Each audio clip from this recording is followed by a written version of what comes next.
이슬람의 최대 명절인 라마단이 곧 시작된다고 합니다. 그래서 이스라엘과 하마스의 휴전 협정도 이 시기 이전에 이루어지지 않을까 기대를 모았지만 휴전 협정은 무산되고 계속해서 휴전 협정은 이어간다고 합니다. 그런 속에 팔레스타인 가자의 상황은 최악의 상황으로 치닫고 있습니다. 식량 부족과 굶주림에 50만 명의 생명이 위태로운 상황이고요.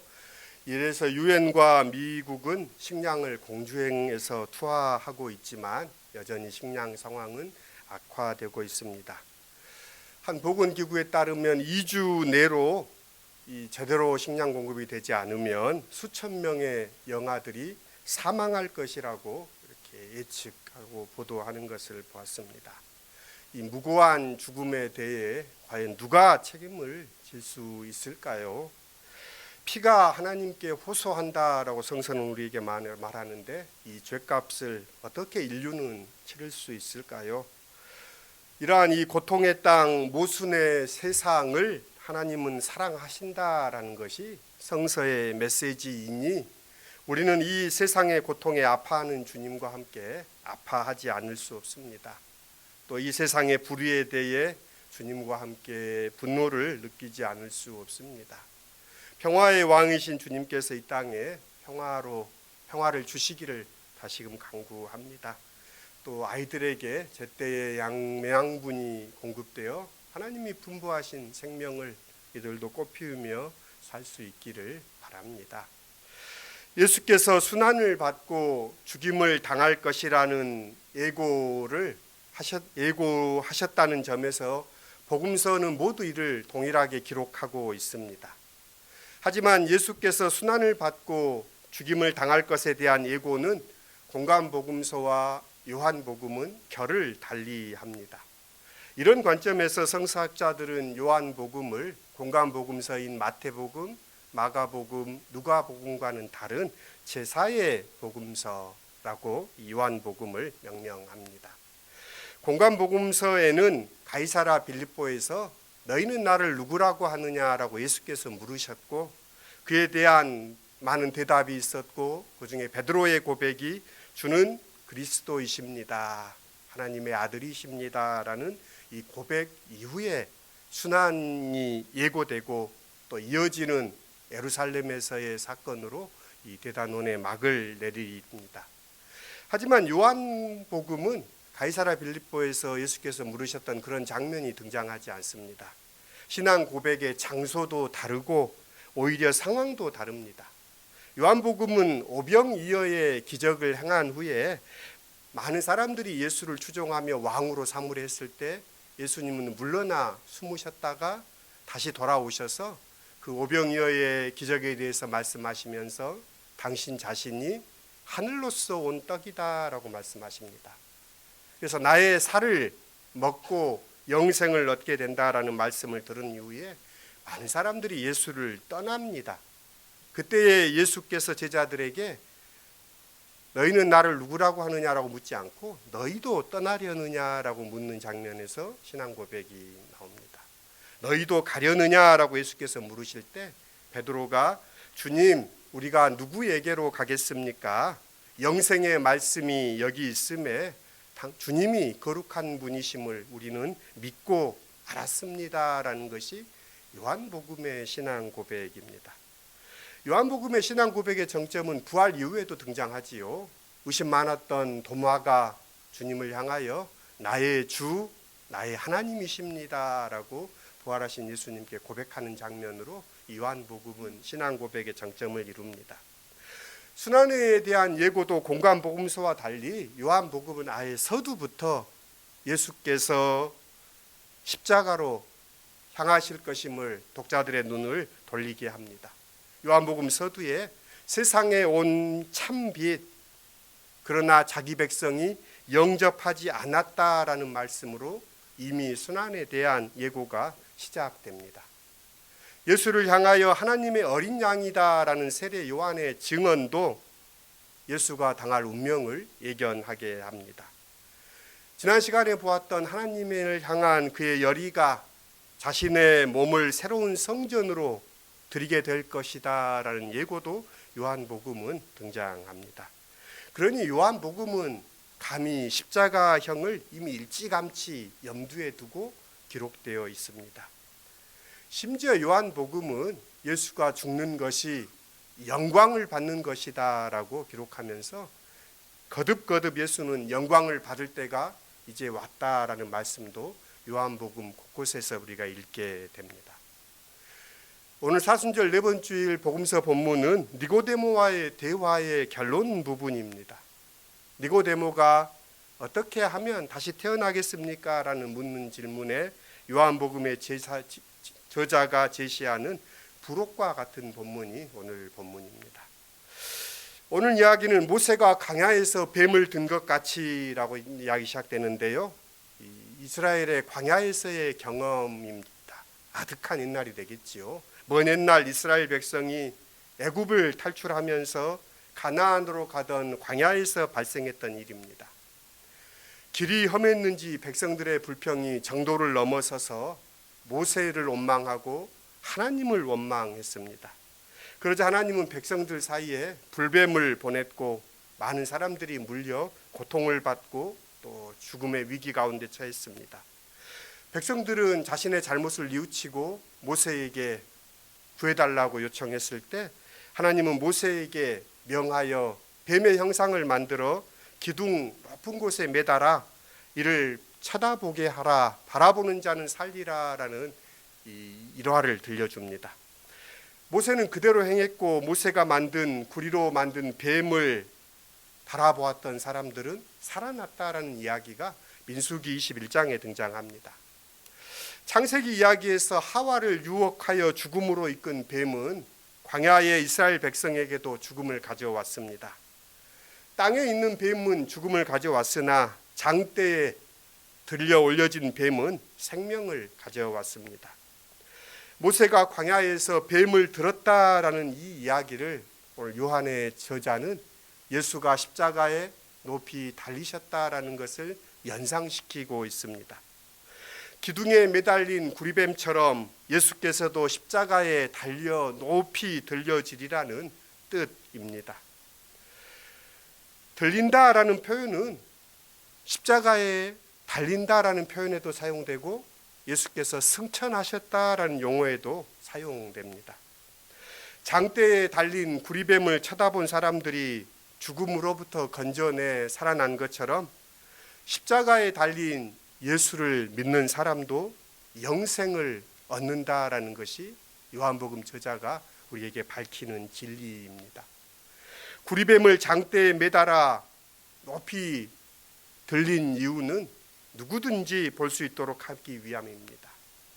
예수께서 십자가에 달리신 죽음의 방식도 모든 사람이 볼 수 있게 하기 위함이라는 의미가 됩니다. 죽음을 가져온 문제의 원인인 뱀이 장대에 달려 높이 계시됩니다. 십자가에 달려 계시된 이는 인간 예수, 즉 인간입니다. 죽음이 인간으로 말미암았다는 사실도 담고 있습니다. 하지만 나무에 달려진 그분으로부터 구원도 옵니다. 하지만 분명히 해야 될 것은 구리뱀이 사람을 살린 것이 아니라는 점입니다. 구리뱀의 신통력이 있어서가 아니지요. 하지만 이스라엘 백성들은 구리뱀이 신통력이 있었던 것처럼 우상으로 만들었습니다. 실제로 솔로몬 성전 안에는 구리뱀 문양이 있습니다. 가나안의 다른 종교들에서처럼 어느샌가 뱀은 이스라엘 속에서도 신앙 속에서도 치료의 힘을 지닌 영물로 숭배되어 있었던 것입니다. 인간의 욕망과 어리석음은 늘 그런 우상 숭배를 반복합니다. 그러나 살리는 분은 하나님이시며 영생을 주시는 분도 하나님이십니다. 장대의 구리뱀을 통하여 살리시고 십자가의 예수를 통하여 구원하시는 분은 하나님이십니다. 그렇기에 구리뱀을 쳐다본다는 것은 구리뱀을 믿는다는 것이 아니라 이를 명하신 하나님을 바라본다는 의미입니다. 또한 십자가에 달리신 예수를 믿는다는 것은 그를 세상에 보내신 하나님을 믿는다는 얘기입니다. 찬양의 고백처럼 우리는 예수를 바라봅니다. 우리의 주님을 바라봅니다. 하나님의 구원은 죽음을 가져오는 광야의 불법들을 모두 제거하는 방식으로 전개되지 않습니다. 광야의 독뱀들은 언제나 있을 것이고 하나님은 불뱀에 물린 사람들이 사는 길을 제시하십니다. 예수께서는 죄를 소멸하고 악을 말소하고 죽음을 추방하려 오신 것이 아닙니다. 그분은 죄악과 죽음이 세상 가운데 하나님의 구원이 있음을 보여주십니다. 구원의 길은 불뱀이나 죄악과 싸워 물리치는 것에 있지 않고 하나님의 구원과 하나님의 자비를 신뢰하는 데 있습니다. 믿음의 결과로 얻은 영생은 죽지 않고 영원히 지속되는 불멸도 아닙니다. 또 죽음 후에 시작되는 저 세상의 생을 뜻하지도 않습니다. 영혼이란 과거, 현재, 미래로 나뉘지 않고 삶과 죽음이 제한되지 않으며 물리적이거나 영적 영역으로도 분할되지 않습니다. 영생은 인간의 실존이 영원히 지속된다는 의미가 아니라 우리가 영원하신 하나님의 현존 안에 살아간다는 뜻입니다. 순교자 디트리 보네퍼의 표현으로 바꾸어 본다면 있는 그대로의 인간으로 사는 것입니다. 1944년 그의 죽음을 1년 앞둔 3월 19일 사순절 넷째 주일, 그러니까 오늘 사순절 우리도 넷째 주일이죠. 사순절 넷째 주일에 보낸 옥중 편지에서 그는 성인이 된 사람은 자기 삶의 중심이 언제나 자기가 처한 곳에 있고 시선은 높은 곳에 두지만 성실하게 자신이 딛고 선 곳에서 살아가는 사람입니다라고 편지했습니다. 어거스틴도 너희의 오늘이 영원이다라는 말도 남겨놨는데요. 영혼은 오늘입니다. 오늘이라는 이 단어가 결합되어 있는데요. 영생은 육신의 시간 동안 잠시 보류되어 있다가 죽음 후에 주어지는 시간이 아니라 믿는 자의 현재의 속에 이미 시작된 생명입니다. 1차적으로 사람이 죽는 것은 하나님께 반역했기 때문입니다. 성서는 범죄 때문이라고 이야기를 했지요. 불뱀에 물렸기 때문입니다. 하지만 궁극적으로 그들이 죽는 까닭은 구리뱀을 바라보지 않았기 때문입니다. 구리뱀을 바라봄으로 살고 외면하면 죽습니다. 그런 점에서 구리뱀은 구원의 도구입니다. 또 한편에서는 바라보지 않는 자들에게 심판의 도구이기도 합니다. 엄밀히 말하자면 구리뱀은 아무도 죽지 않도록 구원의 목적으로만 존재합니다. 그러나 결과적으로 그 구리뱀이 죽음의 이유가 됩니다. 세상을 구원하시려는 하는 하나님은 아들을 보내시고 그는 구리뱀처럼 십자가에 달리십니다. 예수를 바라보고 믿음으로 사람들은 영생을 얻지만 어떤 이들은 믿지 않음으로 멸망합니다. 요한복음 서문에 빛이 세상에 왔다. 참빛 곧 세상에 와서 각 사람에게 비추는 빛이 있었다는 말로 예수의 오심을 설명합니다. 빛이 세상에 주어진 것은 오로지 밝게 비추어 세상을 환하게 하려는 이유입니다. 그러나 빛이 비출 때 어쩔 수 없이 그림자도 생깁니다.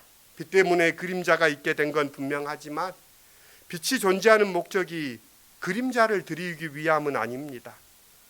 빛을 바라보는 이에게는 그림자가 보이지 않습니다. 그러나 빛을 등진 이는 그림자만 보게 됩니다. 빛이신 예수는 세상을 구원하시기 위한 이유로만 오셨습니다. 그러므로 그분을 바라보고 믿는 이들에게는 빛 가운데 사는 삶, 구원을 얻습니다. 그러나 그를 믿지 않는 이들은 어둠 속의 삶, 심판을 받습니다. 그 심판은 하나님이 내리시는 것이 아니라 자신이 스스로 선택한, 스스로 부과한 것입니다. 하나님은 선한 자들에게 빛을, 악한 자들에게 어둠을 주시는 분이 아니다라고 예수께서 산상수훈에 말씀합니다. 그분은 모든 사람에게 빛을 비추시고 빛을 보내실 따름입니다. 그런데 어둠을 좋아하는 자들이 있다라는 것이 성서의 증언입니다.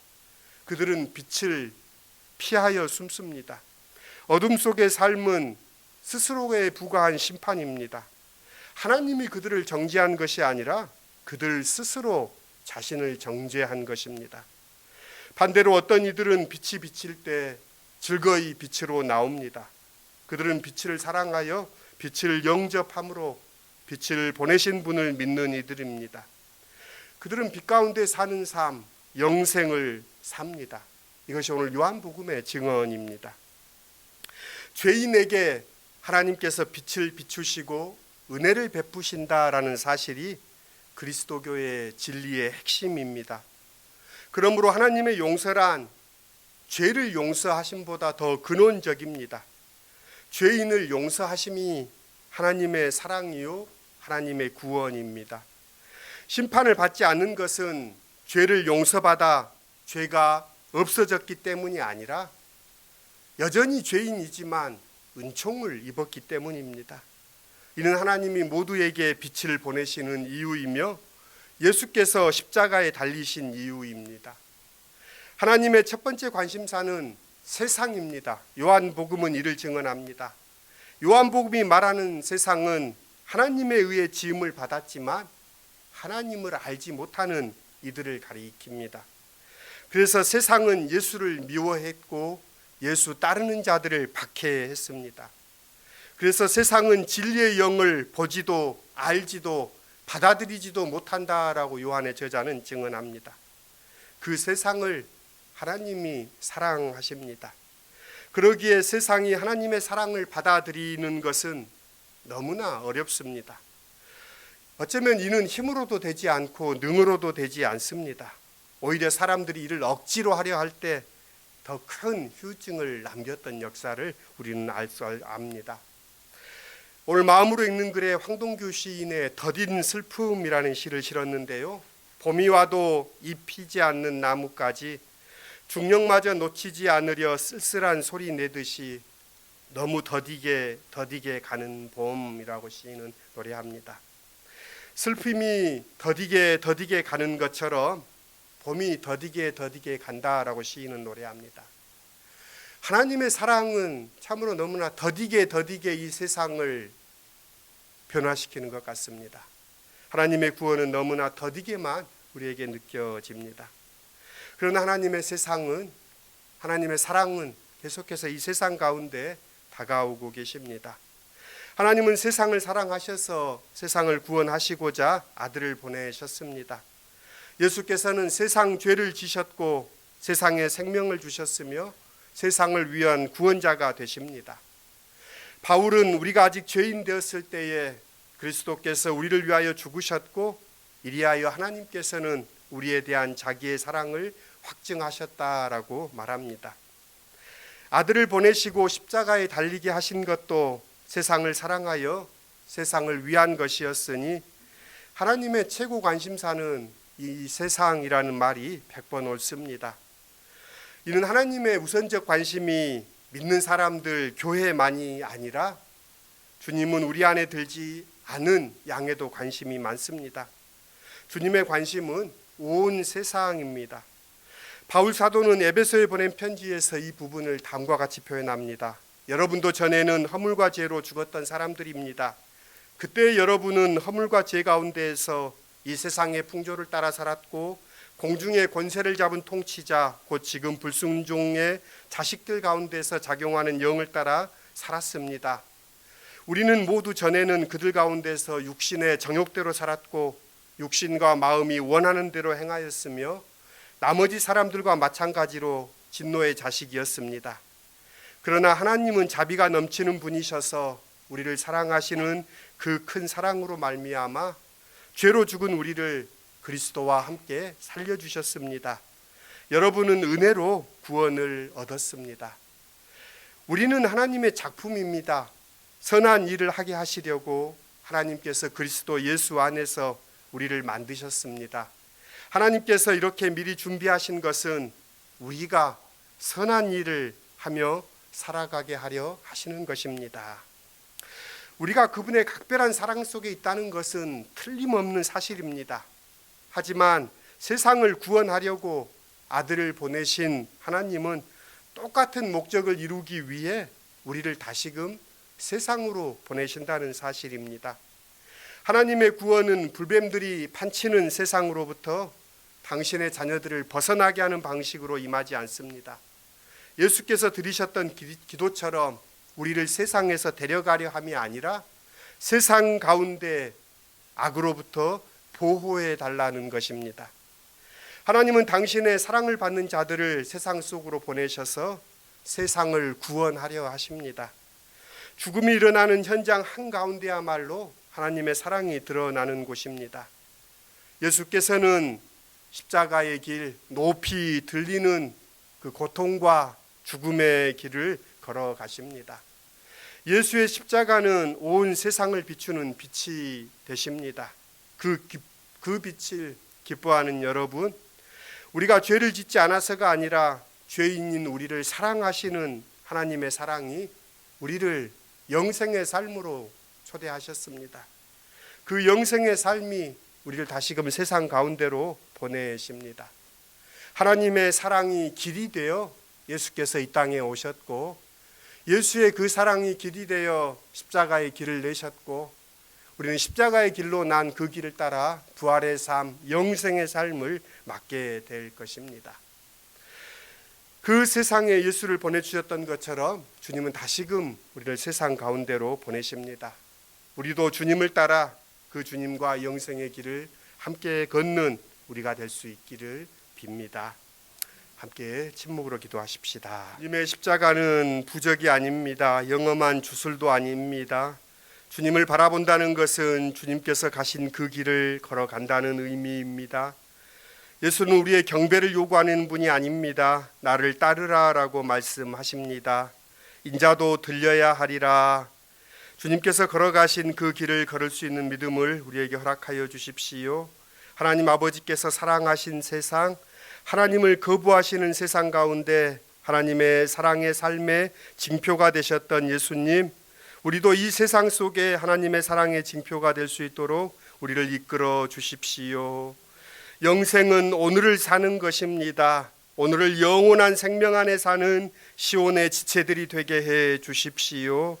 주의 날 주님 안에 거하는 오늘, 우리의 영과 육과 우리의 삶이 새로워지는 한 날 되게 하여 주십시오. 주님의 구원이 너무나 더디게만 느껴집니다. 그러나 마침내 오는 봄처럼 주님의 사랑도 우리에게 옵니다. 주님, 우리가 이 세상 가운데 주님의 제자로 살게 하여 주십시오. 예수님의 이름으로 기도드립니다. 아멘.